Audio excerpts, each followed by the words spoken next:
ગઈકાલે જોતા હતા કે જીવનમાં ધર્મનું પ્રયોજન શું છે.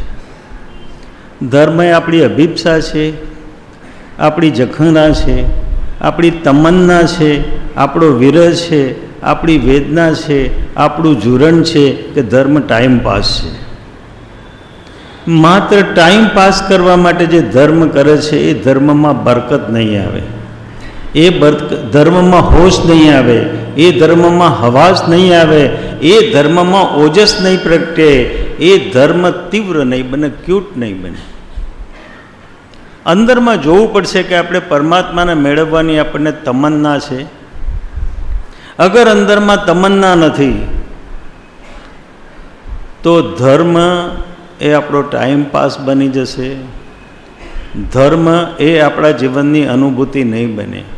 ધર્મ જીવનમાં અનુભૂતિ બનવો જોઈએ, ધર્મ જીવનની સાધના બનવો જોઈએ, ધર્મ જીવનની અભિપ્સા બનવો જોઈએ, ધર્મ જીવનની ઝંખના બનવો જોઈએ. પણ એ પહેલાં વિચારવું પડશે કે જીવનમાં ધર્મની શું જરૂર છે, શા માટે ધર્મ કરવો.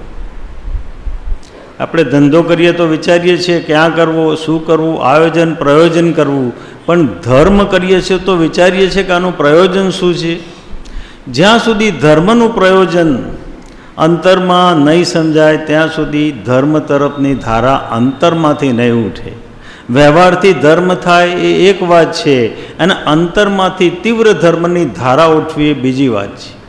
એ ધારા જ્યાં સુધી અંદરમાં નહીં ઉઠે ત્યાં સુધી પરમાત્મા સાથે અનુસંધાન થતું નથી. એને ધર્મ કરતાં કરતાં ધર્મની ટેવ પડી જાય છે, આદિ બની જાય છે, હેબિટ બની જાય છે. હેબિટથી ધર્મ કરવો એ એક વાત છે, અને સંવેદનશીલતાથી ધર્મ કરવો એ બીજી વાત છે.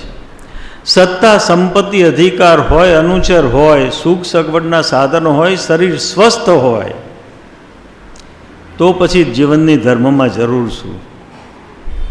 અંતરમાં વિચારવું પડશે કે શા માટે હું ઈચ્છું છું કે મારે ધર્મ કરવો છે. અને જો અંદરમાંથી ધ્વનિ ઉઠતો હોય, અંતરકરણમાંથી પોકાર ઉઠતો હોય કે મારા જીવનમાં ખાલીપો છે, મારા જીવનમાં અશાંતિ છે, મારા જીવનમાં અપેક્ષાઓના આકાંક્ષાઓ છે, મારા જીવનમાં શાંતિનું વેદન થતું નથી, તો જે બિંદુમાં અંદરમાં આ તળવળાટ જે બિંદુ પર થશે એ બિંદુથી જે યાત્રા થાય એને કહે છે ધર્મ. એ બિંદુથી જે યાત્રા થાય એ આધ્યાત્મિક યાત્રા થાય. ધર્મ એ સાંપ્રદાયિકતા છે, પણ આધ્યાત્મ એ ચૈતન્ય તરફની ગતિ છે. અંદરમાં જ્યારે પોકાર ઉઠે છે કે મારે જીવનમાં અશાંતિ નથી જોઈતી, મારે ખાલીપો નથી જોઈતો, મારે અંદરમાં એવી એક દશા જોવે છે, દશા એવી પ્રાપ્ત કરવી છે કે જેમાં સુખ હોય, સમાધાન હોય, આનંદ હોય, પ્રસન્નતા હોય, કૃતકૃત્યતા હોય, ધન્યતા હોય, એને બીજા કોઈની અપેક્ષા વગર. ગઈકાલે આપણે જોયું હતું કે આપણા જીવનની સમગ્ર ધારા બીજા ઉપર છે. કોઈ સુખી કહે તો આપણે સુખી, કોઈ દુઃખી કહે તો આપણે દુઃખી, કોઈ સારા કહેતો આપણે સારા, કોઈ ખરાબ કહેતો આપણે ખરાબ. આપણું પ્રમાણપત્ર બીજો આપે કે આપણે પોતાનું પ્રમાણપત્ર જોઈએ. પોતાનું પ્રમાણપત્ર અંદરમાં મેળવવાની તમન્ના નહીં જાગે ત્યાં સુધી આધ્યાત્મની યાત્રા અંદરમાં શરૂ થઈ શકતી નથી. આધ્યાત્મની યાત્રા કરવી હશે તો પોતાને પોતીકું પોતાનું પ્રમાણપત્ર જોઈશે. મારા જીવનમાં શું છે, મારે શું જોઈએ છે, મારા જીવનમાં પ્રાપ્ત શું કરવું છે, એ લક્ષ્ય નહીં બંધાય ત્યાં સુધી જીવનયાત્રા ધર્મયાત્રા બનતી નથી.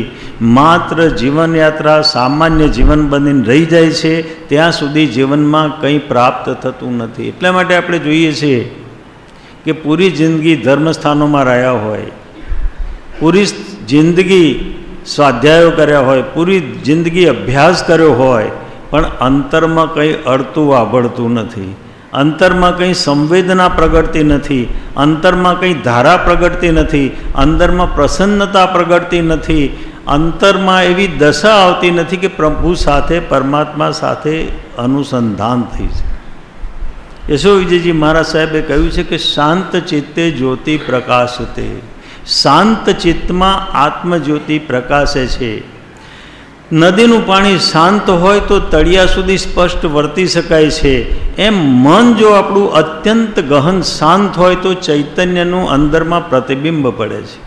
શાસ્ત્રોને ગમે તેટલા જાણ્યા હશે, માર્ગણા, લેશિયા, પ્રમાણ, સત્પ્રભંગી, નય, નિક્ષેપ, ગુણસ્થાનકો, ગુણસ્થાનક ક્રમારો બધું જાણ્યું હશે, પણ એ જાણવાથી ફાયદો શું એ કહેશો?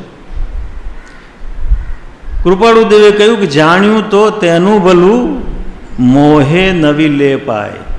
જાણ્યું એને કહેવાય. નોલેજ ઇઝ વર્ચ્યુ, નોલેજ એ સદાચરણ છે, નોલેજ એ જીવનમાં જીવાય. જીવનમાં ન ઉતરે તો એ નોલેજ કામનું શું? તો જાણ્યું તો તેનું ભલું મોહે નવી લે પાય. સુખ દુઃખ આવે જીવને હર્ષ શોક નવી થાય. સુખમાં એ છકી જતો નથી ને દુઃખમાં દબાઈ જતો નથી. એવી જેના જીવનમાં અવસ્થા આવે છે, એ અવસ્થા આવવાનું કારણ જો કંઈ હોય તો પરમાત્મા સાથેનું અનુસંધાન છે, પરમાત્મા સાથેનું જોડાણ છે, પરમાત્મા સાથેની આંતરિક અનુભૂતિ છે. એ જ્યાં સુધી નહીં થાય ત્યાં સુધી જીવનનો ખાલીપો આપણા જીવનમાંથી જતો નથી. જીવનમાં શાંતિનું વેદન નથી. આપણે જ્યારે કહીએ છીએ કે શાંતિ છે, કોઈને પૂછીએ કેમ છે તો કે શાંતિ છે. એમ પૂછીએ કે કેમ છે તો કે શાંતિ છે. પણ એ જે પણ કહે છે એ પછી ઉપાધિ શરૂ થાય છે. જો શાંતિ હતી તો ઉપાધિ કેમ આવી? આપણી શાંતિ આભાસી છે, વાસ્તવિક નથી. આપણી શાંતિ પદાર્થમાંથી આવેલી છે, પરમ તત્વમાંથી આવેલી નથી. આપણી શાંતિ બહારથી આવેલી છે, આપણી શાંતિ અંદરમાંથી આવેલી નથી.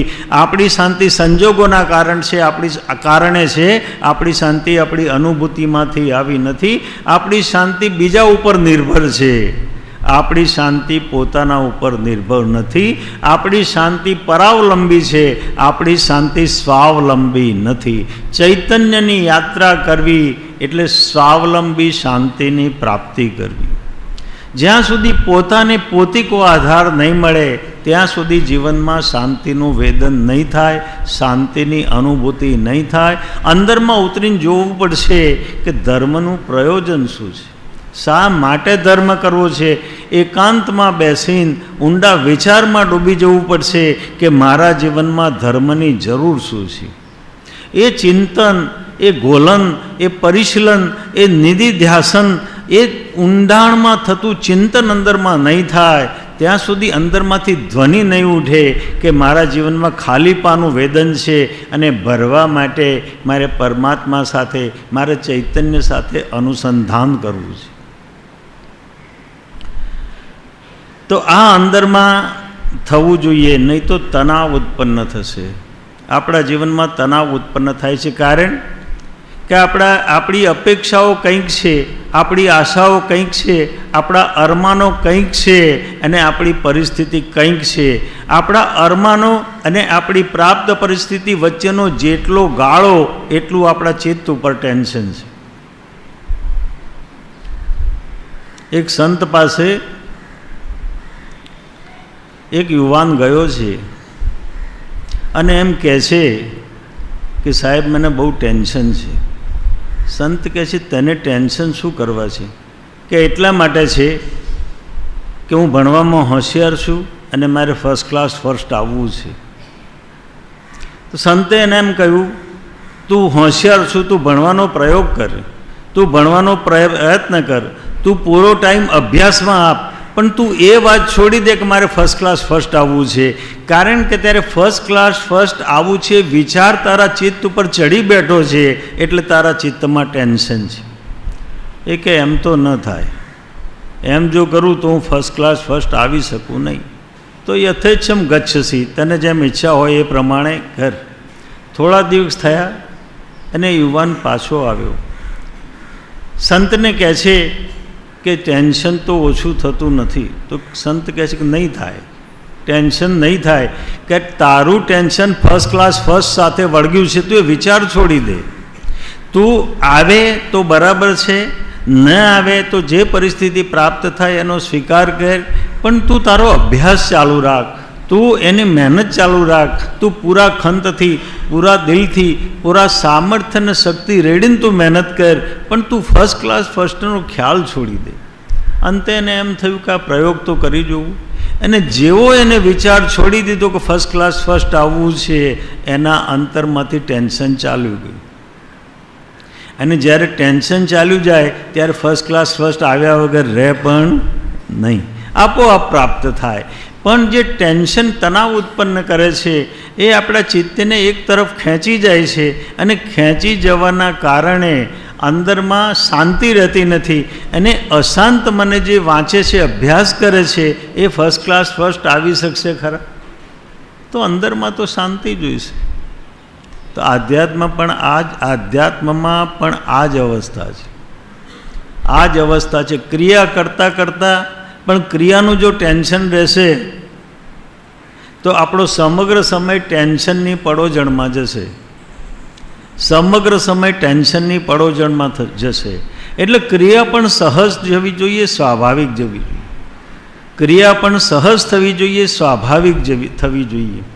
વ્યવહારમાં આપણે જોઈએ છીએ, જ્યારે આપણે લાંબુ અંતર ચાલીએ છીએ, ગઈકાલે જ વાત થઈ હતી, લાંબુ અંતર ચાલીએ છીએ ત્યારે થાક પગને લાગે છે કે થાક હાથને લાગે છે? જેટલું પગ ચાલે છે એટલું હાથ ગતિ કરે છે કે નહીં? જેટલા પગ ચાલે છે એટલા હાથ આગળ પાછળ થાય છે કે નહીં? તો પગ જેટલી ગતિ કરે છે એટલી હાથ ગતિ કરે છે. પણ થાક પગને લાગે છે, હાથને લાગતો નથી. એનું કારણ શું? પ્રશ્ન સમજાય છે ખરા? આપણે ચાલીએ છીએ ત્યારે થાક પગને લાગે છે, હાથને લાગતો નથી. પગ જેટલું ચાલે છે એટલું જ હાથ ગતિ કરે છે, છતાં થાક હાથને લાગતો નથી. કારણ કે પગની જે ગતિ છે એ કર્તૃત્વની ગતિ છે, હાથની જે ગતિ છે એ સહજ ગતિ છે, અને સહજ ગતિમાં થાક નથી. સ્વાભાવિક ગતિ, નૈસર્ગિક ગતિમાં થાક નથી, પણ કર્તૃત્વની જે ગતિ છે, હું ચાલું છું એવી જે સભાનતા છે, એના કારણે પગમાં થાક લાગે છે. પગ થાકે છે, હાથ થાકતા નથી. તો જે સાધના કર્તૃત્વના બોજથી ઘેરાયેલી છે, જે સાધના કર્તૃત્વના બોજથી થાય છે, એ સાધનામાં થાક લાગ્યા વગર રહેશે નહીં. પણ જે સાધના સહજ થાય એમાં થાક લાગી શકતો નથી. સ્વાભાવિકપણે જે સાધના થાય એમાં થાક નથી.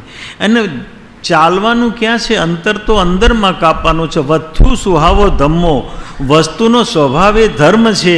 એ વસ્તુના સ્વભાવ તરફ આપણે આપણા સ્વભાવ તરફ પાછા ફરવાનું છે. આપણા અંદરમાં જવાનું છે. આપણે બીજે ક્યાંય બહારમાં જવાનું નથી. બહારમાં તો ગયા છીએ, એ ખોટા ગયા છીએ, ત્યાંથી પાછા ઘર ફરવાનું છે. निज घर में है प्रभुता तेरी, पर संग नीच कहावे. निज घर में है प्रभुता तेरी, पर संग नीच कहावे. प्रत्यक्ष रीत लिखी तुम ऐसी, गहिए आप स्वभावो चेतन. शुद्धात्म को ध्यावो चेतन, શુદ્ધાત્મ કો ધ્યાવો. પોતાના ઘરમાં જવું એ તો ખાનદાનીની વાત છે, પણ પર પદાર્થના ઘરમાં બેઠા છીએ. પરસંગ નીચ કહાવો, બીજાના ઘરમાં ડોકિયા કરે માણસ કેવો કહેવાય? શાસ્ત્ર કહે છે નીચ કહેવાય. એમ આપણે પદાર્થના ઘરમાં બેઠા છીએ તો આપણે કેવા કહેવાઈશું? આપણે પદાર્થના ઘરમાં બેઠા છીએ. આપણું ઘર ચૈતન્ય છે, પણ આપણે બેઠા છીએ પદાર્થના ઘરમાં, અને પદાર્થના ઘરમાં બેઠા છીએ તો આપણે કેવા કહેવાઈશું? આપણે બીજાના ઘરમાં બેઠા છીએ, પદાર્થના જળના ઘરમાં બેઠા છીએ. આપણું તો ઘર ચૈતન્ય છે. આપણું ઘર ચૈતન્ય છે. તો વાત એ કરતા હતા કે આપણા જીવનમાં જે તણાવ આવે છે, જીવનમાં જે ભાર લાગે છે, જીવનમાં જે બોજિલતા લાગે છે, અને બોજિલતાનો જ્યારે થાક લાગે ત્યારે અંદરમાં એમ થાય છે કે શાંતિ મળતી નથી. તો શાંતિ આપણે શોધવી પડશે. શાંતિનું કેન્દ્ર ક્યાં છે એનું સંશોધન આપણા જીવનમાં કરવું પડશે. અને સંશોધન જ્યાંથી શરૂ થાય ત્યાંથી આધ્યાત્મની યાત્રા શરૂ થાય છે. એ વિચાર જ્યાંથી પ્રગટ થાય ત્યાંથી આધ્યાત્મની યાત્રા શરૂ થાય છે. તો આખો માર્ગ વિચારનો છે. વિચાર કરવો પડશે, ક્રિયા આપોઆપ થશે. અંદરમાં વિચારનો માર્ગ છે. જ્યાં સુધી વિચારનો માર્ગ પ્રગટ નહીં થાય ત્યાં સુધી આધ્યાત્મની યાત્રા થઈ શકતી નથી. તો શિથિલ થવા માટે, શાંત થવા માટે શું જરૂરી છે? આવો પ્રશ્ન જ્યારે આપણી જાતને પૂછીશું ત્યારે અંદરમાં થશે કે આપણે ચૈતન્યની યાત્રા કરવી જોઈશે, આપણા અંતરની યાત્રા આપણે કરવી જોઈશે. બીજો પ્રશ્ન એ છે કે જીવનમાં શાંતિનો લક્ષ્ય થયો છે ખરે? જો શાંતિ સિવાય સમાધાન નથી તો જીવનમાં શાંતિનો લક્ષ્ય થયો છે કે ખાલી માત્ર આભાસી શાંતિમાં આપણને સંતોષ છે? જો શાંતિનો લક્ષ્ય અંદરમાં થયો હશે અને શાંતિ જોઈતી હશે તો શાંતિ તો અંદરમાં પ્રાપ્ત છે. શાંતિ એ પ્રાપ્તની પ્રાપ્તિ છે, પણ અશાંતિ દૂર કરવાની છે. શાંતિ તો અંદર પડેલી છે, ચૈતન્યમાં અનરાધાર શાંતિ પડેલી છે, અનરાધાર પ્રસન્નતા પડેલી છે, અનરાધાર આનંદ પડેલો છે, અનરાધાર સુખ પડેલું છે, અનરાધાર શાંતિ પડેલી છે. શાંતિ મેળવવાની નથી પણ અશાંતિ દૂર કરવાની છે. ભર્તૃહરિએ એમ કહ્યું કે આધ્યાત્મ શાંત બન્યા સિવાય પ્રાપ્ત થતું નથી. પણ માનો કે જગત એમ કહે છે કે ભોગોમાં સુખ છે, માની લઈએ તો પણ અશાંતસ્ય કુતો સુખમ. જેનું ચિત્ત અશાંત છે એને જીવનમાં સુખ મળશે ખરા? એને જીવનમાં સુખ મળશે ખરા? કકડીન શેઠને ભૂખ લાગી છે, ડાઇનિંગ ટેબલ પર બિરાજમાન થયા છે, ભાવતા ભોજન થયા છે, 32 ભોજન તૈયાર છે, પીરસનાર પત્ની છે, એસીમાં બેઠા છે, ભૂખ પણ લાગી છે. હવે આ સંજોગોમાં સુખરૂપ ખાઈ શકે કે ન ખાઈ શકે? પણ પહેલો કોળિયો જ્યાં ઓઠ સુધી પહોંચે છે ત્યાં અંદર મુનિમ આવે છે અને ધ્રુજતો ધ્રુજતો અંદર પ્રવેશ કરે છે. શેઠને એમ કહે છે કે આપણા ત્યાં રેડ પડી છે. હવે શેઠ આ ભોજન સુખેથી જમી શકશે ખરા? આ ભૂખનો ઉપયોગ કરી શકશે ખરા? આ શાંતિથી જમી શકશે ખરા? થયું શું? એક નાનકડી ઘટના પોતાના જીવનને અસ્તવ્યસ્ત કરી નાખે છે, પોતાની શાંતિને અસ્તવ્યસ્ત કરી નાખે. તો શાંતિ તો ત્યારે આવશે કે જ્યારે અંતરની યાત્રા શરૂ થશે તો જ શાંતિ આવશે. આપણા સંસાર એટલે અશાંતિ, સંસારનો પર્યાયવાચી શબ્દ જ અશાંતિ છે. સંસારમાં શાંતિ હોઈ શકે નહીં. શાંતિ સમજણમાં હોઈ શકે, શાંતિ અનુભૂતિમાં હોઈ શકે, પણ સંસારમાં શાંતિ હોઈ શકતી નથી. તો અંદર જોવું પડશે. અને એ અશાંતિનું કારણ આપણા મનમાં પડ્યું છે, આપણા ચિત્તમાં પડ્યું છે. એટલે મનની 4 અવસ્થાઓ છે: વિક્ષિપ્ત મન, યાતાયાત મન, શ્લિષ્ટ મન અને સુલીન મન. તો જે વિક્ષિપ્ત મન છે, આપણું મન પહેલાં વિક્ષિપ્ત થાય છે. અશાંતિ થતાં પહેલાં આપણું મન વિક્ષિપ્ત થાય છે. પહેલાં મનમાં વિક્ષિપ્તતા વ્યાપી જાય, પછી અંદરમાં અશાંતિના આંદોલનો સમગ્ર ચેતનામાં ફેલાય છે, રેલાય છે. તો મનને જો અશાંત ન થવા દેવું હોય તો મનને શાંત કરવું પડશે. મનને શાંત કરવું પડશે, મનમાં સમાધાન કરવું પડશે, મનને સમજણની એક ભૂમિકા ઉપર મૂકવું પડશે કે જેથી મન અશાંત ન થાય. એ મન જ્યાં સુધી એ ભૂમિકા પર નહીં મુકાય ત્યાં સુધી જીવનમાં શાંતિ આવી શકતી નથી. તો આપણું મન વિક્ષિપ્ત થવાના કારણે અંદરમાં અશાંતિ પ્રગટ થાય છે. યાતાયાત મન એટલે મન અંતરની થોડી યાત્રા કરે છે ને પાછું બહાર આવે છે, અંતરની યાત્રા કરે છે ને પાછું બહાર આવે છે. શ્લિષ્ટ મન એટલે મન અંતરમાં ઓછું રહે છે ને બહારમાં વધારે રહે છે. અને સુલીન મન એટલે બહારની અવસ્થાઓ છૂટી જાય છે, માત્ર મન અંતરના જોડાણમાં રહે છે. એને કહે છે સુલીન. સુલીન એટલે સારી રીતે લીન થયેલું મન. એ મનમાં પ્રગાઢ શાંતિનું વેદન થાય છે. પ્રચંડ અશાંતિના કારણો હોય છતાં પણ અંદર શાંતિનું વેદન થાય છે. તાજા મૂડાયેલા માથા ઉપર ચીકણી માટીની પાળ બાંધીને સળગતા ખેરના કોલસા મૂકે અને એ વખતે વિકલ્પ ન ઉઠે, આ મહાપુરુષને આપણે શું કહીશું? વિકલ્પ તો જ્યારે ઉઠ્યો ત્યારે એ ઉઠ્યો, સામેની વ્યક્તિના ભલાનો વિકલ્પ ઉઠ્યો. ભગવાન ઈસુને વધસ્તંભ પર ચડાવ્યા છે અને વધસ્તંભ પર ચડાવતી વખતે એ પરમાત્માને પ્રાર્થના કરે છે, પ્રભુ આ લોકોને સદબુદ્ધિ આપજે, સદગતિ આપજે, કારણ કે એ લોકો જાણતા નથી કે એ લોકો શું કરી રહ્યા છે, માટે તું એમને સદબુદ્ધિ આપજે. આ કઈ અવસ્થામાં આ ધારા પ્રગટ થાય?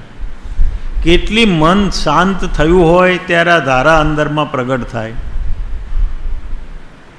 આવી તીવ્ર અવસ્થામાં માથું ફાટી રહ્યું છે, તાજું મુંડન કરાવેલું માથું છે અને એના ઉપર ખેરના સળગતા કોલસા મુકાયા છે, તો પણ અંદરમાંથી સ્ફુરણ થાય છે, એ સસરો સાચો સગોજી રે, બાંધે રે મુક્તિ નિપાડ. એ મારો સાચો સસરો છે, આ મારો સાચો સગો છે. બીજાના સસરા તો રૂપિયા આપે છે, પૈસા આપે છે, સંપત્તિ આપે છે, એ આપે છે, પણ મારો સસરો મને મુક્તિ આપી રહ્યો છે, મારા સસરાને ધન્ય છે. આપણે એ જગ્યાએ હોય તો શું કરીએ? આવી તો અવસ્થા આવવાની નથી, કારણ કે એવું બળ આપણામાં નથી, એવું સામર્થ્ય નથી, એવી શક્તિ નથી, એવું ઓજસ નથી, એવું તેજ નથી આપણામાં કે આવી અવસ્થા આવી શકે. પણ આ મહાપુરુષની દશા ઉંમર માત્ર 8-9 વર્ષની છે, ઉંમર કોઈ મોટી નથી. અને આ અવસ્થામાં આવી સમજણ કઈ પરિપક્વતામાંથી આવી હશે, કઈ અવસ્થામાંથી આવી હશે, એનું ચિંતન કરવા જેવું, એનું ચિંતન કરવા જેવું છે. તો આપણું વિક્ષિપ્ત મન એ આપણી પ્રતિક્રિયાનું કારણ છે. આપણા જીવનમાં જે પ્રતિક્રિયા થાય છે એનું કારણ આપણું વિક્ષિપ્ત મન છે. જેટલું મન વિક્ષિપ્ત એટલી પ્રતિક્રિયા ઝડપી, જેટલું મન વિક્ષિપ્ત એટલી પ્રતિક્રિયા ઝડપી. એટલે કેટલાક માણસો એવા છે કે હેન્ડલ વિથ કેર, એમની સાથે વાત કરવી હોય તો એ વિચાર કરવો પડે, ઘડીક ઘડીકમાં ભપકી જાય, ઘડીક ઘડીકમાં તીવ્ર પ્રતિક્રિયા આપે, કારણ કે એમના અંદરમાં એટલી વિક્ષિપ્તતા પડી છે, અંદરમાં સમાધાન નથી. અને અંદરમાં સમાધાન નથી એટલે બહારમાં અસમાધાનને ટ્રાન્સફર કરવા માટેનો તક શોધી રહ્યા છે. એ હંમેશા તક શોધીને બેઠા છે કે ક્યારે કોઈ મારી ઝપટમાં આવે ને એના પર તૂટી પડવું. તો અંદરમાં એ વ્યક્તિની કેટલી વિક્ષિપ્તતા હશે, અંદરમાં કેટલા કષાયો વ્યાપ્ત થયા હશે, અંદરની ચિત્તની ધારા કેટલી ખરડાયેલી હશે, ત્યારે અંદરમાં અવસ્થા આવતી હશે. તો આ અવસ્થાના કારણે અંદરમાં શાંતિનું વેદન થતું નથી, શાંતિનું વેદન થતું નથી.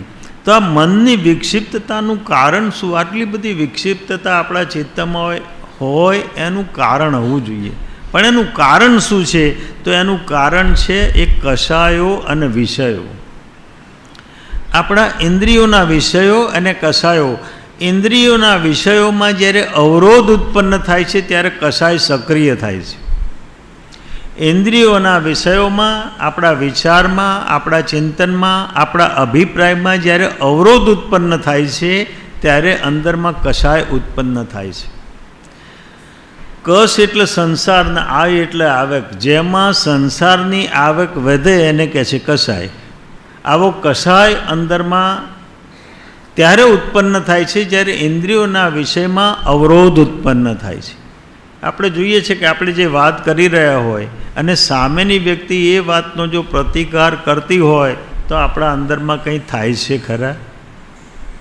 તરત જ ક્રોધના આંદોલન અંદરમાં શરૂ થાય છે.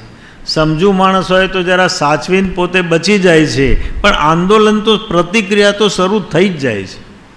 તો આપણે વિષયને કષાયોથી બચવું પડે, અથવા તો સમજણપૂર્વક વિષયને કષાયોમાંથી પસાર થવું પડે. ત્યાં અજ્ઞાન દશામાં સમજણ એ જ ઉપાય છે, જ્ઞાન દશામાં અવસ્થા એ ઉપાય છે. બંનેમાં ફરક છે. સમ્યક દર્શન થયા પછી અવસ્થા એ ઉપાય છે, આંતરિક અવસ્થાના કારણે કષાય થતો નથી. પણ અજ્ઞાન દશામાં અસમ્યક જ્ઞાન ન થયું હોય, સમ્યક જ્ઞાન ન થયું હોય એ દશામાં સમજણ એ જ અંદરનો ઉપાય છે. પોતે સમજણથી પાછો વળી શકે, વિચારથી પાછો વળી શકે, અભિપ્રાયથી પાછો વળી શકે, ચિંતનથી પાછો વળી શકે અને આપણી પાસે માત્ર એ જ સાધનો છે. જ્યાં સુધી આત્મજ્ઞાન ન થાય ત્યાં સુધી કસાયોને શાંત કરવાના એ જ આપણી પાસે સાધનો છે. અને કૃપાળુદેવ એમ કહ્યું કે જેને આત્મજ્ઞાન કરવું છે એને પહેલી અવસ્થા કસાયની ઉપશાંતતા. આધ્યાત્મ શાસ્ત્રોમાં કહ્યું કે સમ્યક દર્શન પામવું છે અને સંવેગ નિર્વેદ આસ્થાન અનુકંપા, એમાં પહેલું સમ જોઈશે, એટલે ત્યાં પણ કસાયની ઉપશાંતતા.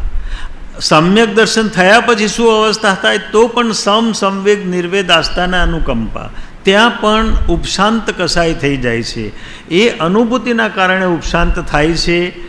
અજ્ઞાન દશામાં સમજણના કારણે કસાયો ઉપશાંત કરવા પડે. કસાય તો આવશે કારણ કે અજ્ઞાન દશા છે, અનંતાનુબંધીમાં છે. આપણે જ્વાળામુખીના પર્વત ઉપર બેઠા છીએ, ગમે ત્યારે જ્વાળામુખી ફાટી શકે એમ છે. અનંતાનુબંધી કસાયની ધારા ઉપર બેઠેલા છીએ એટલે ગમે તે ક્ષણોમાં આપણે સક્રિય થઈ શકીએ એમ છીએ. એક નાનકડો શબ્દ આપણને વિચલિત કરી નાખે છે. એમ કહે છે કે આખું મહાભારતનું યુદ્ધ થયું એ જમીનના કારણે થયું. શા માટે આખું મહાભારતનું યુદ્ધ થયું? એમને પ્રદેશો પાછા ના આપે માટે થયું? એ આધાર નથી. મહાભારતના સમગ્ર યુદ્ધનો એ આધાર નથી, પણ એનો આધાર એ છે કે ઇન્દ્રપ્રસ્થ જોવા માટે જ્યારે દુર્યોધન ગયો ત્યારે એને જમીન, જે ફ્લોર એવું બનાવેલું કે જ્યાં પાણી હોય તો જમીન દેખાય, ને જમીન હોય ત્યાં પાણી દેખાય, ફ્લોર હોય ત્યાં પાણી દેખાય. અને એ ત્યાં આગળ પડી ગયો, પાણી સમજીને પગ મૂકવા ગયો એટલે પડી ગયો. એ વખતે દ્રૌપદીએ ટકોર કરી કે આંધળાના આંધળા હોય, એના મર્મ સ્થાન ઉપર આ શબ્દ વાગ્યો અને એને નિર્ણય કર્યો કોઈ પણ સંયોગોમાં આ લોકોને હેરાન કર્યા વગર છોડવા નહીં. એ સમગ્ર મહાભારતના યુદ્ધનો, જેમાં 18 અક્ષૌહિણી સેના ખતમ થઈ ગઈ, એનો પાયો આ શબ્દમાં રચાયો છે કે આંધળાના આંધળા હોય. ધૃતરાષ્ટ્ર આંધળા હતા. આંધળાના આંધળા હોય એ પાયા ઉપર સમગ્ર યુદ્ધનો પાયો રચાયો છે. આપણા જીવનમાં પણ આપણે જોઈએ છીએ જે કંઈ ઘટનાઓ બને છે, જે વૈમનસ્ય થાય છે અથવા તો પરસ્પર જે અથડાવાનું થાય છે, એમાં કારણભૂત કંઈ પણ તત્વ હોય તો આપણા શબ્દો છે, આપણી વાણી છે. એટલા માટે સંતોએ તો કહ્યું, વાણી એસી બોલીએ મન કા આપાક હોય, ઓરન કુ શીતલ કરે આપહુ શીતલ હોય. વાણી એવી બોલવી જોઈએ કે પોતે પણ શીતળ થાય અને બીજાને પણ શીતળતા આવે, એવી વાણી અંદર બોલવી જોઈએ. પણ આપણો જરા અભિપ્રાય જુદો છે. અમે તો સાચાનું સાચું કહેનારા, આખે આખું કહેનારા, પણ તને અધિકાર આપ્યો કોને આ બધું કહેવાનો? તને અધિકાર આપ્યો કોને? અમે તો સાચાનું સાચું કહેતા રહ્યા, એ કહે એ જ સાચું છે, બીજો કોઈ સાચો નથી. આ અહંકાર અંદરમાં નડે છે. તો કસાયોને ઉપશાંત કરવા પડશે તો મન શાંત થશે, નહીં તો મન શાંત થઈ શકતું નથી. અને એટલા માટે આપણે જેવી આંખો બંધ કરીએ છીએ એટલે ઇન્દ્રિયો સાથેનો સંબંધ કપાઈ જાય છે અને મન સાથેનો સંબંધ જોડાઈ જાય છે, એટલે મનની ફિલ્મ શરૂ થઈ જાય છે. એટલે આપણને આંખો બંધ કરતાં પણ ભય લાગે છે. ધ્યાનમાં જવું હશે તો આંખ તો બંધ કરવી પડશે ને. તો આંખ બંધ કરીએ છીએ એવો મન સાથેનો સંબંધ પ્રસ્થાપિત થઈ જાય છે અને મનની અંદર અનંતકાળના પડેલા સંસ્કારોનું રીલ, એનું ટેલર શરૂ થઈ જાય છે ને આપણને ભય લાગે છે, હું આવો છું, આવો જ હતો. એ અંદર બતાવે છે કે આપણે ભૂતકાળમાં આ પ્રકારના ભાવો કર્યા છે, આ પ્રકારના સંવેદનો કર્યા છે, આ પ્રકારના અધ્યવસાયો કર્યા છે, અને કરવાના કારણે આપણા જીવનમાં ટેલર શરૂ થાય છે, નહીં તો એ શરૂ થાય નહીં. કંઈ પણ ન કરેલું, ન જાણેલું, ન વિચારેલું, ન અનુભવેલું ક્યારે પણ પોતાની સ્મૃતિમાં આવતું નથી. કોઈને કોઈ ભાવમાં કોઈને કોઈ રીતે એનો અનુભવ કર્યો છે, માટે એનો વિચાર આવે છે. તો વિચાર આવે છે સકારણ છે, પણ વિચાર કરીએ છીએ એ ભૂલ છે. સાધના ત્યાં કરવાની છે કે એના પ્રત્યે વિચાર કરવાનો. એના પ્રત્યે વિચાર. કૃપાળુદેવે એને મજાના શબ્દમાં મૂક્યું, ક્રોધ પ્રત્યે તો વર્તે ક્રોધ સ્વભાવ, માન પ્રત્યે તો દિનપણાનું માનજો, માયા પ્રત્યે માયા સાક્ષી ભાવન, લોભ પ્રત્યે નહીં લોભ સમાનજો, અપૂર્વ અવસર એવો ક્યારે. જીવનમાં પ્રતિક્રિયા નથી. ક્રોધ કરવો હોય તો એ ક્રોધ ઉપર કરો, ક્રોધ કરવો હોય તો ક્રોધ ઉપર કરો, માયા કરવી હોય તો માયા ઉપર માયા કરો, પણ જગતમાં કોઈનું એડ્રેસ આપશો નહીં. અબ્રાહમ લિંકનની એક ઘટના છે. એનો એક ઓફિસરને બીજા ઓફિસર ઉપર ખૂબ તિરસ્કાર હતો, કારણ કે એની ડ્યુટીમાં કંઈક મુશ્કેલી આવતી હશે એટલે તિરસ્કાર હતો. એટલે એને અબ્રાહમ લિંકનને વાત કરી. એને ખૂબ ક્રોધ આવતો હતો કે આ માણસ બરાબર નથી, આ અધિકારી બરાબર નથી, અને તમે એને સખતમાં સખત શબ્દોમાં ઠપકો આપો. એટલે અબ્રાહમ લિંકને કહ્યું ઓફિસરને, તમે એક કામ કરો કે તમે એક મને કાગળ લખીને આપો, અને જે કંઈ ઉચ્ચતર ઠપકો આપી શકાય, જે કંઈ ઠપકો આપી શકાય, જેટલા જોશથી ઠપકો આપી શકાય એટલો ઠપકો તમે અંદરમાં લખો. એની પાસે બધું લખાણ કર્યું, લખાણ તૈયાર થયું, અને કાગળ એમને અબ્રાહમ લિંકનને આપ્યું. અબ્રાહમ લિંકને કહ્યું તમારું કહેવાનું તો એ બધું કહેવાઈ ગયું, જેટલો ઠપકો આપવાનો તો એ અંદર લખાઈ ગયું, કોઈ બાબત બાકી નથી, જો બાકી હોય તો હજુ પણ પાછો લઈ જાઓ અને પૂરો કરીને પાછો લાવો. એ કે બધું લખાઈ ગયું છે, કશું લખવાનું બાકી નથી, જેટલું લખવા જેવું હતું એટલું બધું લખી દીધું. તો કે હું કાગળ બીડી દઉં કે બીડી દઉં? પછી પૂછે છે કે આનું સરનામું કરું. અબ્રાહમ લિંકન કહે છે ક્રોધને સરનામું અપાય નહીં. આપણે ક્રોધને સરનામું આપીએ છીએ કે નથી આપતા? ક્રોધને સરનામું આપવું એટલે નિમિત્ત તરફ ઢળવું. નિમિત્તને પામીને આપણે અંદરમાં હંમેશા કસાય કરીએ છીએ. અબ્રાહમ લિંકન કહે છે કે ક્રોધને સરનામું આપવું નહીં. તમે લખી લીધું, તમારો કસાયને આઉટલેટ મળી ગયો, ક્રોધ તમારો નીકળી ગયો, ક્રોધ તમારો શબ્દોમાં અભિવ્યક્ત થઈ ગયો. હવે તમારે ક્રોધ કરવાની જરૂર નથી અને એને સરનામું આપવાની પણ જરૂર નથી. જ્યારે ક્રોધને સરનામું આપીએ છીએ ત્યારે સામે પ્રતિક્રિયા થયા વગર રહેશે નહીં.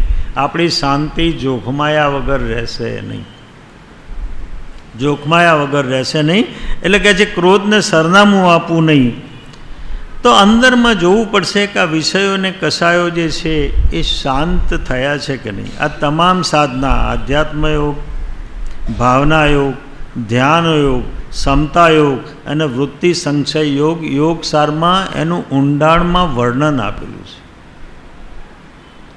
કે બધી ક્રિયાઓ જે થાય છે, બધા સત્વની જે ક્રિયાઓ થાય છે એ બધી જ આધ્યાત્મ યોગ છે. પણ એ યોગ ભાવના યોગ ન બને ત્યાં સુધી એ બહુમૂલ્ય બનતી નથી. એ ભાવના યોગ બનવો જોઈએ. ભાવના યોગ સક્રિય થતો જાય એમ ધ્યાન યોગ બને, ધ્યાન યોગ સક્રિય થાય એમ સમતા યોગ બને, અને સમતા યોગ જ્યારે સક્રિય થાય ત્યારે વૃત્તિ સંક્ષય યોગ થાય. એ વૃત્તિનો નાશ કરે, અને વૃત્તિ નાશ થાય પછી વિકલ્પ નહીં ઉઠે. વૃત્તિનો નાશ થયા પછી વિકલ્પ ઉઠી શકતો નથી, કારણ કે વિકલ્પનું કારણ અંદરમાંથી ચાલ્યું ગયું છે. વિકલ્પનું કારણ અંદરમાં રહ્યું નથી, માટે વિકલ્પ નહીં ઉઠે. તો અંદરમાં એક જ અવસ્થા છે, વિક્ષિપ્ત મનમાં અથવા દુઃખની અંદર પ્રતિક્રિયા ન થાય તેવી અવસ્થા જો લાવવી હોય તો સમજણપૂર્વક પ્રાપ્ત પરિસ્થિતિનો સ્વીકાર કરવો પડે. સમજણપૂર્વક પ્રાપ્ત પરિસ્થિતિનો સ્વીકાર કરવો પડે. આપણે અશાંતિના કારણો એ છે કે આપણા જીવનમાં 4 અવસ્થાઓ જો સમજમાં આવી જાય તો આપણા અશાંતિના કારણો દૂર થાય. આપણે જ્યારે આપણી સામે કસાય અથવા તો કોઈ અવસ્થા સક્રિય થાય છે, કોઈ વિચાર સક્રિય થાય છે, ત્યારે આપણા અંતરમાં 4 પ્રકારની ઘટનાઓ ઘટે છે અથવા 4 પ્રકારના સાધકો છે. એક સાધક એવો છે કે અંદરમાંથી ધારા ઉઠી નથી ને એમાં વહી જાય છે. ક્રોધ ઉઠ્યો તો ક્રોધ કરે છે, માયા ઉઠી તો માયા કરે છે, એના અંદરમાં જે કંઈ લોભ પ્રગટ થયો તો લોભમાં વહી જાય છે. એ ઉઠતી કસાયની ધારામાં વહી જાય છે, એટલે માત્ર એ કર્મની ધારામાં વહ્યા કરે છે. બીજા પ્રકારના જે સાધકો છે એ ઉઠતી ધારાનો ઇનકાર કરે છે, ઉઠતી ધારાનો પ્રતિકાર કરે છે, એનો ઇનકાર કરે છે. એટલે વૃત્તિ પૂરેપૂરી પ્રગટ થતી નથી, પણ વૃત્તિ અંદરમાં દબાઈ જાય છે. વૃત્તિ અંદરમાં દબાઈ જાય છે. કોઈ ખરાબ વિચાર આવ્યો હોય એટલે તરત પ્રતિકાર કરશે, પણ એને વિચાર જવા માટે આવ્યો છે, આપણે પ્રતિકાર કરીએ છીએ એટલે વૃત્તિ રોકાઈ જાય છે, અંદરના મનના ઊંડાણમાં ચાલી જાય છે, એટલે એનું જીવન લંબાય છે, વૃત્તિનું જીવન લંબાય છે. તો બીજા પ્રકારના સાધકો પરિસ્થિતિનો ઇનકાર કરે છે અને અધકચરી વૃત્તિ અંદરમાં દબાઈ જાય છે. એ વારે ઘડીએ સક્રિય થયા કરે છે, વારે ઘડીએ એની સ્મૃતિ આવ્યા કરે છે. ત્રીજી અવસ્થા એ છે કે આપણે પરિસ્થિતિનું રૂપાંતરણ કરીએ છીએ, પરિસ્થિતિનું રૂપાંતરણ કરીએ છીએ. ક્રોધ ગમે તેટલો આવ્યો હોય, પણ જો માથે બોસ હોય અને બોસના ઉપર એવો ક્રોધ આવ્યો હોય કે માથું ફોડી નાખવું એવો ક્રોધ આવતો હોય, પણ પોતે દબાયેલો છે એનાથી, પોતે ક્રોધને પ્રગટ કરી શકતો નથી. એટલે એ એની પાસે જાય છે ખરા, પણ જેમ વિનયપૂર્વક વર્તતો હોય એવો ભાવ કરે છે, એટલે વૃત્તિનું રૂપાંતરણ કરે છે. એક ભાઈ રસ્તામાં જતા હતા અને એમના પગ આગળ મોટી ઈંટ પડી. જો સહેજ અંતર આગળ ચાલ્યા હોત તો એમનો પગ સુંદાઈ જાત. મોટી ઈંટ પડી એટલે એમને ક્રોધ આવ્યો. ક્રોધ આવ્યો એટલે એમને વિચાર કર્યો કે આ જેને નાખી છે એનું માથું ફોડી નાખું, એને આજે હું બતાવ્યા વગર રહેવાનો નથી. એટલે ઈંટ એમને હાથમાં લીધી અને ત્રીજા માળ પરથી જોયું તો ઈંટ પડી છે. એટલે એ ગુસ્સામાં ને ગુસ્સામાં ત્રીજા માળે પહોંચ્યા. તો ત્રીજા માળની પાડી ઉપર કેટલીક ઈંટો પડી હતી અને એક મલ ત્યાં આગળ કસરત કરતો હતો. એક મલ્લ ત્યાં આગળ કસરત કરતો હતો અને આ જઈને ઊભા રહ્યા ઈંટ લઈને, એટલે કે અબે ક્યું આયા હૈ ઇધર, ઇધર ક્યું આયા હૈ. આંખ લાલ કરીને એને વાત કરી, હું કસરત કરું છું તો અહીં કેમ આવ્યો છે, ઇધર ક્યું આયા હૈ. પેલો ભાઈ કહે છે, સાહેબ આપની ઈંટ પડી ગઈ, આપવા માટે આવ્યો છું. આ માથું ફોડવા માટે આવ્યો હતો કે આપવા માટે આવ્યો હતો. વૃત્તિનું રૂપાંતરણ, ટ્રાન્સફોર્મેશન. આપણે આપણા જીવનમાં કેટલી વખત વૃત્તિનું રૂપાંતરણ કરીએ છીએ, કેટલી વખત ટ્રાન્સફોર્મેશન કરીએ છીએ વૃત્તિનું. અરે ઘરે જઈએ ત્યારે ઘરવાળા બી સમજે છે કે અત્યારે કંઈ મજા લાગતી નથી, કંઈ વાત કરવા જેવી નથી. જ્યારે શાંત થાય, હોશમાં આવે, ત્યારે જે કહેવાનું હોય કહે. ત્યાં સુધી ધીરજ રાખીને રાહ જોવે છે. સાહેબ આ વૃત્તિ અંદરમાં દબાવી રાખે છે. એ સમજે છે અત્યારે તાનમાં છે ને જોશમાં છે, જો કહીશું તો આ બધો બહારનો કચરો આપણા માથે નાખી દેશે. પણ એની સામે અવસ્થા એવી છે, અવસ્થા એવી છે. સોક્રેટિસની વાઇફ જીન થપ્પે સાક્ષાત કર્કશાનો અવતાર, સાક્ષાત કર્કશાનો અવતાર. રસ્તામાં સોક્રેટિસ જતા હોય એમના શિષ્યો સાથે, તો અચાનક જાય ને એમના કપડાં ફાડી નાખે. આવી કર્કશ, આવી કર્કશાનો અવતાર. હવે સોક્રેટિસને એક યુવાન પૂછવા માટે આવ્યો છે કે સાહેબ મારે લગ્ન કરવા કે નહીં. એને લગ્ન કરવાની ઈચ્છા નથી. એટલે એને એમ થયું કે સોક્રેટિસ જેવા ચિંતકને જો પૂછું તો મારી સાથે તાલમેલ બેસી જશે. એટલે પૂછવા ગયો છે કે સાહેબ મારે લગ્ન કરવા કે ન કરવા. સોક્રેટિસ થોડી વાર તો શાંત રહ્યા અને પછી કહે છે ચોક્કસ તારે લગ્ન કરવા જોઈએ. એટલે આ છોકરો વિમાસણમાં પડ્યો. આટલી બધી મુશ્કેલી વચ્ચે આ જીવી રહ્યા છે, સાક્ષાત કર્કશાના અવતાર સાથે જીવી રહ્યા છે, અને મને લગ્ન કરવાની સલાહ આપે છે. એટલે એને વિસ્મય થયું. એટલે એને પૂછ્યું કે સાહેબ તમે તો આટલું સહન કરો છો, પણ તમે મને લગ્નની સલાહ કેમ આપો છો? એટલે કે એટલા માટે આપું છું કે જો તું લગ્ન કરીશ અને તારું સૌભાગ્ય હશે, એના જીન થપ્પે જેવી પત્ની તને મળશે તો તું પણ સોક્રેટિસ બની જઈશ. સમજાય છે કંઈ? તું પણ સોક્રેટિસ બની જઈશ. આપણો અભિગમ કેવો છે એના ઉપર આધાર છે. કષાયો પ્રત્યેનો અભિગમ, આગળ વાત કરવાની છે, કષાયો પ્રત્યેનો અભિગમ બદલવો પડશે. અભિગમ બદલવો પડશે તો અંદરમાં જોવું પડશે. પરિસ્થિતિનું રૂપાંતરણ કરવાથી પણ અંદર કષાયો દબાય છે, સંકોચાય છે, ફરીથી પાછા સક્રિય થાય છે. વૃત્તિઓ આપણી અંદર સંકોચાયેલી રહે છે, પાછી પ્રગટ થાય છે, પાછી સંકોચાયેલી રહે છે, પાછી પ્રગટ થાય છે. એટલે ઘણી વખત એકને એક ઘટના વારે ઘડીએ આપણને યાદ આવે છે, એનું નિરાકરણ નથી થતું, પણ વારે ઘડીએ સ્મૃતિમાં આવ્યા કરે છે. કોઈ કારણ નથી સ્મૃતિમાં આવવાનું, પણ આપણે એને જ્યારે અધકચરી ભોગવીએ છીએ એટલે વારે ઘડીએ આપણને એની સ્મૃતિ આવ્યા કરે છે. જો પૂરેપૂરી ભોગવી લઈએ અને અંતરમાંથી પસાર થવા દઈએ તો એ આ સમગ્ર ઘટના જીવનમાંથી નીકળી જશે, પછી એની સ્મૃતિ નહીં થાય. કદાચ સ્મૃતિ થઈ તો એનો વિષાદ નહીં થાય. વિષાદ થતો હશે તો અંદર રોકાઈ જશે, એ ટકી શકશે નહીં. એવી અવસ્થા અંદરમાં પ્રાપ્ત થાય છે. અને ચોથી જે અવસ્થા છે સાધકની અવસ્થા છે. પ્રાપ્ત પરિસ્થિતિનો સમજપૂર્વક સ્વીકાર આ સાધકની અવસ્થા છે. પ્રાપ્ત પરિસ્થિતિનો જ્યાં સુધી સમજપૂર્વક સ્વીકાર નહીં થાય ત્યાં સુધી જીવનમાં સંઘર્ષ રહેશે, ત્યાં સુધી ચિત્તમાં સંઘર્ષ રહેશે, ત્યાં સુધી ચિત્તમાં વિક્ષિપ્તતા રહેશે. માટે મહાપુરુષો એમ કહે છે કે પ્રાપ્ત પરિસ્થિતિનો સંપૂર્ણ સ્વીકાર કરવો. જે કંઈ જીવનમાં પ્રાપ્ત થયું છે, પ્રયત્ન ન કરવાની વાત નથી. પૂર્ણ પ્રયત્ન કર્યા પછી જે કંઈ પરિસ્થિતિ પ્રાપ્ત થાય એનો સમજણપૂર્વક પોતાના અંતરમાં સર્વાંગીણ સ્વીકાર થાય તો સાધકની યાત્રા આગળ ચાલે, નહીં તો સાધકની વિક્ષિપ્તતા જતી નથી, યાત્રા રોકાઈ જાય છે. એ પોતાને જે સાધનાનો સમય છે સંઘર્ષમાં કાઢે છે. આપણે જોઈએ છીએ કે ધ્યાન કરવા બેસીએ ત્યારે આપણે સંઘર્ષમાં પસાર થઈએ છીએ કે સાધનામાં થઈએ છીએ? શું થાય છે? ધ્યાનનો પ્રયોગ તો કર્યો હશે ને. પહેલાં તો સંઘર્ષ ચાલશે, કસમકસ ચાલશે, અડધો કલાક સુધી ખેંચમ તાણ ચાલશે, તાણાતાણ ચાલશે, અસમંજસ ચાલશે. આ બધું ચિત્તમાં અનેક ભાવો અંદરમાંથી પસાર થશે.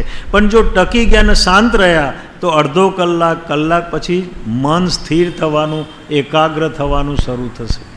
શરૂઆતમાં તોફાન કરશે પણ ધીરે ધીરે શાંત થશે, અને શાંત થયા પછી અંદર સંવેદના પ્રગટ થશે, અંદર શાંતિની અનુભૂતિ થશે.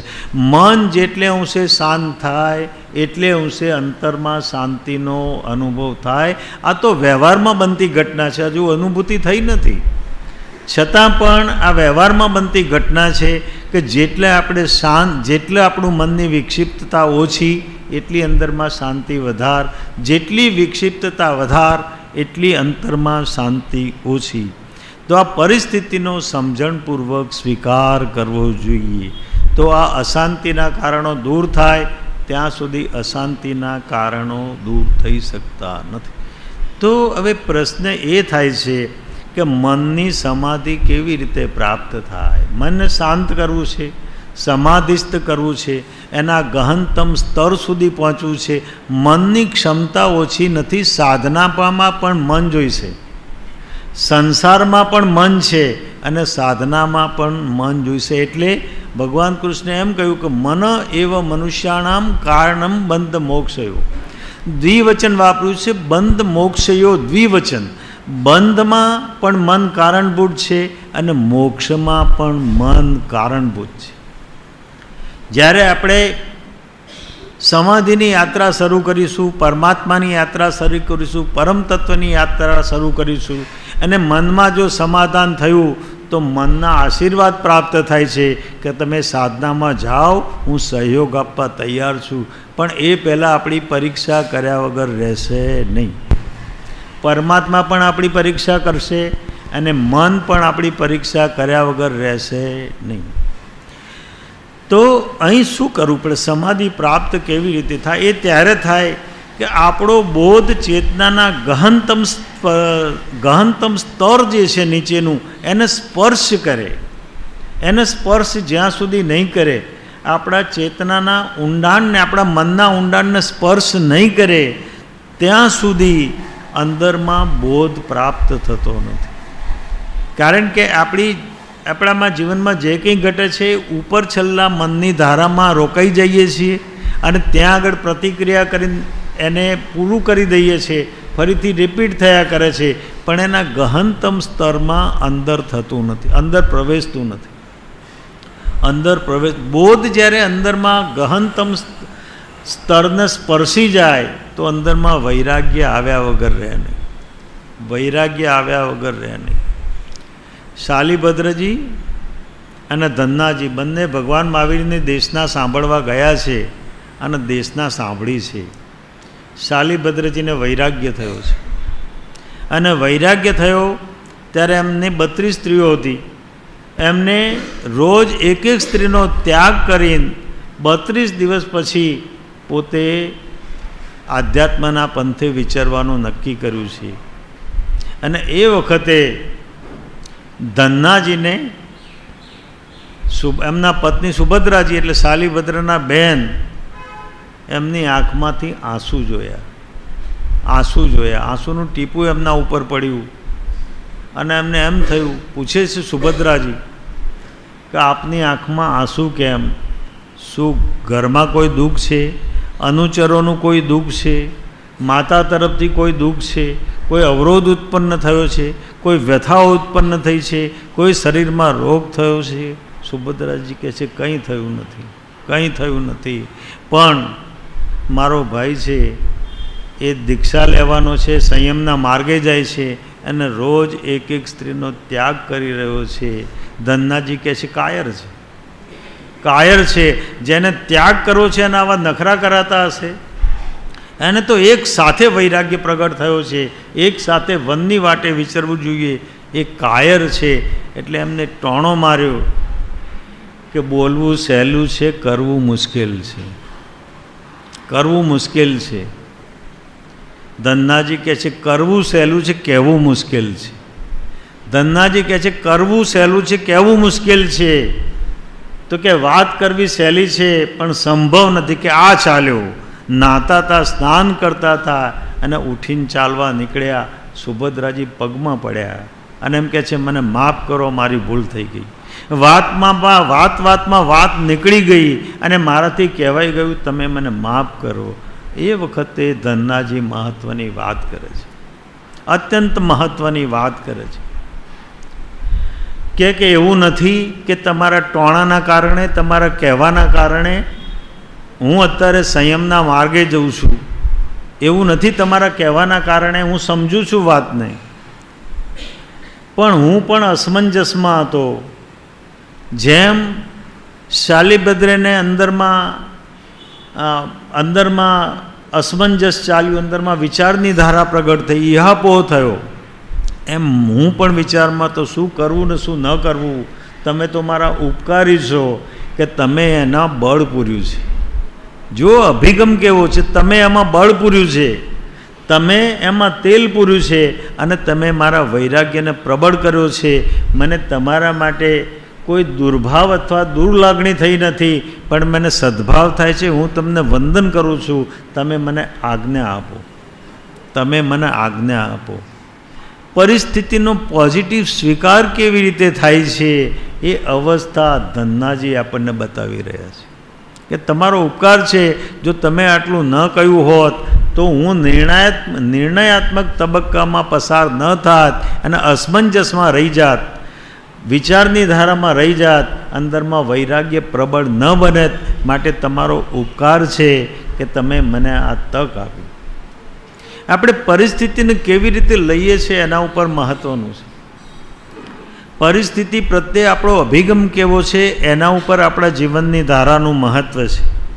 તો બોધ જ્યાં સુધી ચેતનાના ગહનતમ સ્તરને સ્પર્શતો નથી ત્યાં સુધી ચેતના અસ્પર્શિત ને અછૂતી રહી જાય છે. એને પૂરો વ્યાઘાત અંદરમાં ઉત્પન્ન થતો નથી, એટલે રૂપાંતરણની પ્રક્રિયા થતી નથી. મજાની વાત તો એ છે કે પાણી છે, આપણે જ્યારે ગરમ કરીએ છીએ ત્યારે પાણી વરાળમાં રૂપાંતરણ થતું નથી, પણ જ્યારે 100 ડિગ્રી ઉપર પહોંચે ત્યારે એનું રૂપાંતરણ થાય છે, અને જ્યારે નકારાત્મક 0 ડિગ્રી પર પહોંચે ત્યારે બરફમાં રૂપાંતરણ થાય છે. 1 ડિગ્રીથી 199 ડિગ્રી સુધી પાણીનું રૂપાંતરણ થતું નથી. એમ વૈરાગ્ય જ્યાં સુધી અધકચરો પ્રગટ થાય છે ત્યાં સુધી અંદરમાં રૂપાંતરણ આવતું નથી. પાછા ઠેરના ઠેર આપણે પાછા આવી જઈએ છીએ. એક ભાઈ સાધુ મહારાજ પાસે આવ્યા છે અને એમ કહે છે દીક્ષા આપી દો, મને વૈરાગ્ય થયું છે. પણ કે આટલી બધી ઉતાવળ, અચાનક વૈરાગ્ય થઈ ગયું ને તમે દીક્ષા લેવાનું કહો છો? ના, મારે દીક્ષા લેવી જ છે, મને આપી દો. હું સંસારથી કંટાળી ગયો છે, આ સંસારમાં કંઈ સાર નથી, સંસાર અસાર છે, સંસારમાં જીવવા જેવું નથી, સ્વાર્થના સંબંધો છે. સંસાર વિશે આખું લેક્ચર એમને આપી દીધું. તો સંતને એમ થયું કે હવે આ અંદરથી પરિપક્વ છે કે નહીં એ જોવું પડે. પણ જ્યાં વાતચીત ચાલતી હતી ત્યાં એમના પત્ની આવ્યા. એમને એમ કહ્યું, પૂછ્યું કે તમારે શું થાય? કે મારા ઘરવાળા છે. તો કે આ એવી વાત કરે છે કે મારે દીક્ષા લેવી છે, કે હું એ જ કહેવા આવી છું કે એમને હાલ ના હાલ આપી દો. તમે એક ક્ષણનો પણ વિલંબ કરશો નહીં, એમને હાલ ને હાલ દીક્ષા આપી દો. એટલે પેલા ભાઈ થોડા ઠંડા પડ્યા, કહે છે ગાંડી, સંસાર છે, ઝઘડા તો ચાલ્યા કરે, ચાલ આપણે ઢોકળા ઉતાર્યા છે એનો સ્વાદ પાછો લઈ લઈએ. આ વૈરાગ્ય આવ્યો કે શું થયું, શું અંદરમાં શું થયું, શું અંદરમાં વૈરાગ્ય તો ઘણી વખત આવ્યો છે. કોઈ મિત્રને સ્મશાને ગયા હોય અને એનું મળદું બળતું હોય ને જોઈએ છે ત્યારે પણ એમ થાય છે કે આ સંસાર અસાર છે. પણ બીજો વ્યક્તિ એને આપણે ખભા ઉપર હાથ મૂકીને એમ કે દોસ્ત આ તો સંસારની ઘટમાળ છે, ચાલ્યા કરે. એટલે વૈરાગ્ય ઠરી ગયું. આપણો વૈરાગ્યના ઉભરા તો ઘણીવાર આવે છે, પણ તરે એટલે તો ટાળી વાળે છે બધા કે વૈરાગ્ય ટકે નહીં. આપણો વૈરાગ્ય આવે છે પણ વૈરાગ્ય ઠરી જાય છે. આપણા ગહનતમ સ્તરને સ્પર્શતો નથી, અંતરના ઊંડાણને સ્પર્શતો નથી. કોઈનું એક વિધાન, એક શબ્દ જો આપણા સ્તરને સ્પર્શી જાય તો આપણને એ વ્યક્તિ પ્રત્યે જીવન પર નફરત થઈ જાય છે. એ જીવન પર નફરત થવાનું કારણ શું? એનો શબ્દ આપણા હૃદયના, આપણા અંતરસ્તરના, આપણી ચેતનાના ઊંડાણ સુધી પહોંચી જાય છે. એટલે જીવનભર નફરત રહે છે. અને જ્યાં સુધી નફરત કરીશું ત્યાં સુધી કર્મ બંધ થશે કે નહીં? ક્રોધની ઘટના ક્ષણભર થાય પણ એનો બંધ જીવનભર રહે. ઘટના ક્ષણભરની હોય પણ બંધ જીવનભરનો હોય. જેનો શબ્દ આપણા જીવનમાં હૈયે હાડો હાડ લાગ્યો હશે એની જેટલી વખત સ્મૃતિ આવશે એટલી વખતે તિરસ્કાર આવશે કે નહીં? ક્રોધ થશે કે નહીં? અભાવ થશે કે નહીં? તો કર્મ બંધ થશે કે નહીં? આખી જિંદગી યાદ આવશે મળતા સુધી, તો કર્મની ધારા પણ મળતા સુધી બંધાયા કરશે. તો ઘટના ક્ષણભરની અને બંધ જીવનભરનો. આપણે કેટલા કર્મોનો બોજો ઉપાડીને ચાલીએ છીએ અને તો એ નવી સંપત્તિ વધારે કરીએ છીએ. ઘટાડવાનું નામ લેતા નથી. ઘટાડવાનું ના એટલે કૃપાળુદેવ કહે છે એના વિચાર વિવેકપૂર્વક શાંત ભાવે જો કર્યા તો સર્વ આત્મિક જ્ઞાનના સિદ્ધાંત તત્વ અનુભવ. એના વિચાર, સમગ્ર પરિસ્થિતિના વિચાર જો અંદરમાં થાય, ઇહાપો જાય, અંદરમાં પ્રગાઢ ચિંતન થાય. અને પ્રગાઢ ચિંતનમાંથી ચેતનામાં પરિવર્તન આવશે. ત્યાં સુધી પરિવર્તન આવતું નથી. તો અંતરમાં જ્યારે ઉતરી જાય, પૂરેપૂરી ઉતરી જાય, ત્યારે રૂપાંતરણની પ્રક્રિયા શરૂ થાય છે. રૂપાંતરણની પ્રક્રિયા શરૂ થાય છે ત્યાં સુધી રૂપાંતરણની પ્રક્રિયા શરૂ થતી નથી. એટલા માટે અંદરનું સામર્થ્ય અને શક્તિ ઉછળવા જોઈએ, સંપૂર્ણ ઉછળવા જોઈએ. એ ભલે નકારાત્મક ઉછળે. એટલા માટે શાસ્ત્રમાં કહ્યું કે જે સાતમી નાળકીનું કર્મ બાંધી શકે છે એ જ ભવે મુક્તિના દ્વાર ખોલી શકે છે. જે સાતમી નાકીનું કર્મ બાંધી શકે છે એ જ હવે મુક્તિના દ્વાર ખોલી શકે છે. એવું સામર્થ્ય જ્યારે અંદર ઉછળે છે એ નકારાત્મક બને ત્યારે નુકસાનકારક બને છે, પણ એ જ્યારે પાછું વળે છે ત્યારે પૂરેપૂરું પાછું વળે છે અને જીવનનું પરિવર્તન થાય છે. ત્યાં સુધી જીવનમાં પરિવર્તન આવતું નથી. ત્યાં સુધી જીવનમાં પરિવર્તન આવતું નથી. એટલા માટે સાધનામાં એકાંત, અસંગ અને મૌનની વાત કરી. એકાંતમાં જઈને વિચાર કરવાનો છે, અસંગમાં જઈને વૃત્તિઓને તોડવાની છે, અને મૌન દ્વારા પોતાના મન, વાણીને, શરીરને કાબૂમાં રાખવાના છે. એ અવસ્થા જો અંદરમાં પ્રાપ્ત થાય તો અંદરમાં ચિંતનની ધારા પ્રગટે. ત્યાં સુધી ચિંતનની ધારા પ્રગટતી નથી. ભગવાન મહાવીર અવધિ જ્ઞાને અવતર્યા. અવધિ નાણે ઉપનાજી નરાજ. પરમાત્મા જન્મ્યા ત્યારે અવધિ જ્ઞાન હતું. દીક્ષા લીધી ત્યારે મનોપર્યોગ જ્ઞાન થયું. મનના ભાવો જાણી શકે એવી અવસ્થા એમને પ્રાપ્ત થઈ. હવે જાણવાનું શું રહ્યું? તો પણ આપણે કહીએ છીએ કે 12.5 વર્ષ સુધી એમને સાધના કરી. એ સાધનામાં શું કર્યું હશે? એ સાધનામાં કર્યું શું હશે? નિરંતર વનમાં એમને કોઈ ક્રિયા તો કરી નથી. નિરંતર વનમાં હતા, જંગલોમાં હતા, ખીણોમાં હતા, સ્મશાનોમાં હતા, એકાંતવાસમાં હતા, મરુભૂમિમાં હતા, અને છતાંય મૌન હતા. એ અવસ્થામાં અમે સાધના શું કરીએ છીએ? 12.5 વર્ષ સુધી ઉગ્ર સાધના કરી એમ કહીએ છીએ, પણ એમણે સાધના કરી શું હશે? ઔષધ, વિચાર, ધ્યાન. કૃપાળુદેવે જવાબ આપ્યો છે કે આત્મભ્રાંતિ સમ રોગ નહીં, સદગુરુ વૈદ્ય સુજાણ, ગુરુ આજ્ઞા સમ પથ્ય નહીં, ઔષધ, વિચાર, ધ્યાન. વિચાર અને ધ્યાન, વિચાર અને ધ્યાન. ધ્યાનમાંથી ઉતર્યા એટલે વિચારમાં, અને ચિંતનમાં, ચિંતનમાંથી ઉપર ગયા એટલે ધ્યાનમાં, ધ્યાનમાંથી નીચે આવે એટલે ચિંતનમાં, ચિંતનમાંથી ઉપર ગયા એટલે ધ્યાનમાં. નિરંતર 12.5 વર્ષ સુધી એકલા.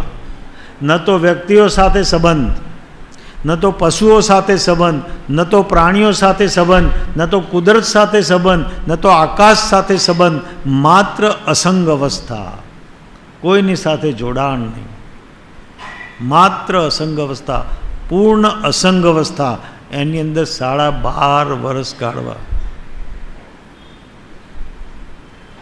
કૃપાળુદેવ એક જગ્યાએ કહ્યું છે કે એક સમય પણ અસંગ અવસ્થામાં રહેવું એ ત્રિલોકને વશ કરવા કરતાં પણ દુષ્કર કામ છે.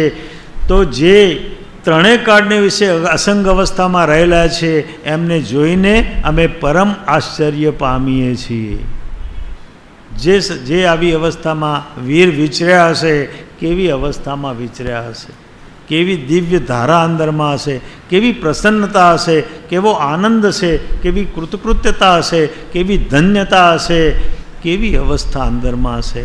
આપણા વિચારમાં આવી શકે એમ નથી, કારણ કે આ શ્રેષ્ઠ સાધના એમને કરેલી છે. અને ઉપસર્ગો અને પરિસહોની વચ્ચે 12માં સંપૂર્ણ અશાંત પરિસ્થિતિ, અંદરમાં સંપૂર્ણ શાંતિ. 12માં સંપૂર્ણ અશાંતિ, અંદરમાં સંપૂર્ણ શાંતિ. આ અવસ્થામાં સાધના કરવીને પસાર થવું એ વિતરાગ કક્ષાએ પહોંચ્યા વગર રહી શકે નહીં. વિતરાગ જ હોય, વિતરાગ કક્ષાએ જ પહોંચે, એ જ અવસ્થા એમને પ્રાપ્ત થાય, બીજી કોઈ અવસ્થા પ્રાપ્ત થાય નહીં. તો કેટલાક મહાપુરુષો થયા કે જેમના જીવનમાં સંસારના વ્યાઘાતમાંથી રૂપાંતરણ થયું છે. સંસારના વ્યાઘાતમાંથી એમની ચેતના રૂપાંતરણ પામી છે. એવું આમૂલ રૂપાંતરણ થયું છે કે એમને મુક્તિના દ્વાર ખોલી નાખ્યા છે. એ મહાપુરુષોના જીવનમાં કેવી ઘટના ઘટી, એને કેવી રીતે રૂપાંતરણ થયું, એ આપણે સમય થઈ ગયો છે એટલે સાંજે જોઈશું. સૌને પ્રણામ.